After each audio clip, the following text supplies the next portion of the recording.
Okay, welcome to ACT and grammar video.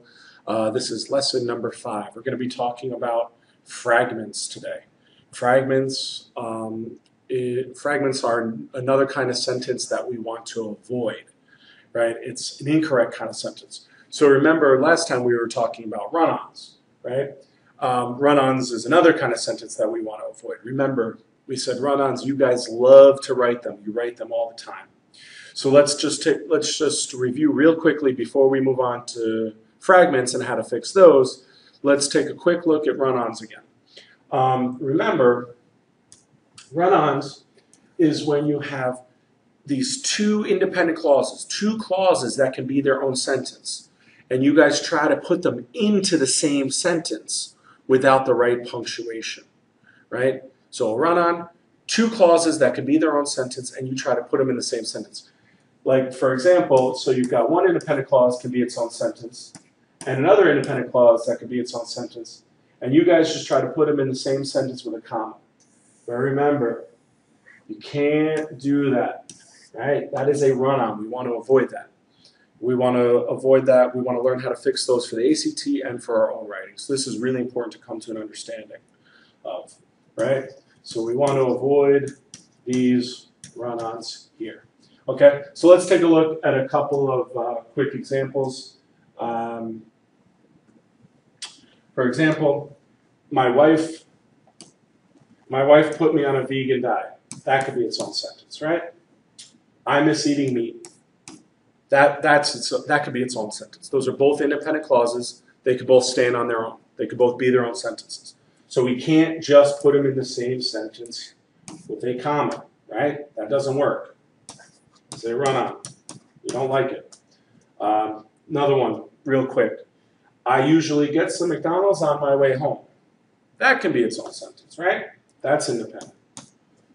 I hide the wrappers from my wife. That can be its own sentence. That's an independent clause. So you can't just put these together with a comma. So remember, you can't have this independent clause, and a comma, right? Those are run-ons. So remember, we talked about 4 ways to fix those run-ons, right? Talked about 4 ways to fix those run-ons. You can use a period, right? Just make it into 2 separate sentences. You can use a semicolon, right? You can use a comma and a fanboy, right? Remember, when you've got an independent clause, and you connect it with a comma and a fanboy, that makes a compound sentence. So that's another way to fix run-ons.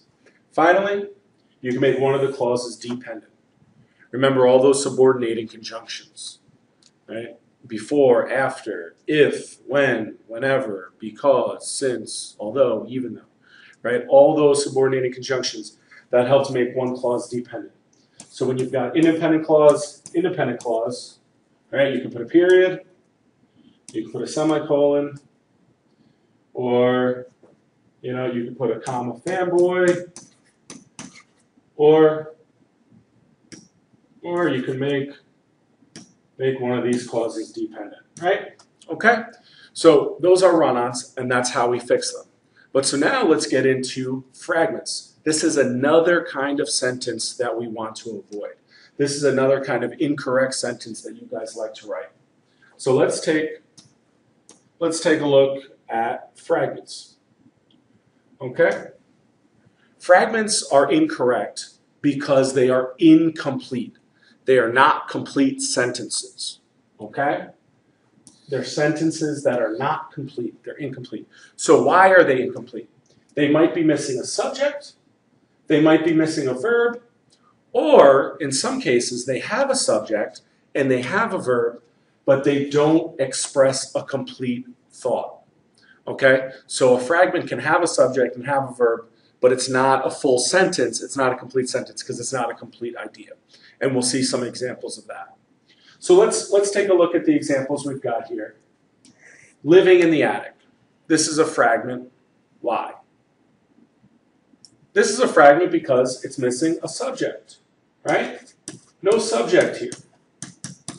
Who or what is living in the attic, right? Who or what is living in the attic? We don't know. There's no subject, so it's not a complete sentence. How about this next one? He taking my lunch money. Why is this a fragment? It's a fragment because there's no verb here, right? No verb. Remember, if you have an ing verb, you got to have a to be verb to go with it. He is taking my money. He was taking my money. So that to be verb is missing here, so it's a fragment. Okay? Let's move on to these next two. Whenever I see him.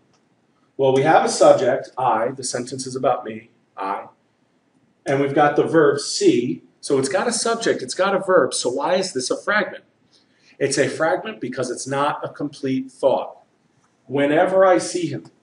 Well, what happens whenever you see him? Right? Not a complete thought. Because what is this? This is a dependent clause, right? Remember we said, back in lesson 1, a dependent clause can't be on its own. You have to have an independent clause to go with it. So here we have this dependent clause all by itself. And it's not a complete idea, so it's a fragment. We want to avoid this. To make this a good sentence, you got to add an independent clause to it. Okay? Same thing down here with this one. After I finish my homework. We've got a subject, we've got a verb, right? But it's not a complete thought. It's a dependent clause by itself because of the after. After I finish my homework. Well, what happened after you finish your homework? We don't know. It's not a complete thought, right? This is a dependent clause by itself. We have to avoid that, right? So we just want to call attention to that with our little note down here, right? Right, these last two are fragments because they're dependent clauses. Remember, dependent clauses can't be on their own. They need an independent clause to make them a complete sentence. So don't write dependent clauses just on their own like this. You got to add an independent clause to go with it. Right? Whenever I see him, I cry tears of joy, whatever. After I finish my homework, I went for a bike ride along the lake. Whatever it is, right? We can't leave those dependent clauses on their own. Okay? So avoid these fragments by adding a subject, adding a verb, or adding an independent clause to go along with the dependent clause. Okay? If you have a firm understanding of that, go ahead and do quiz number 5 on fragments on Edline. Okay? Good luck.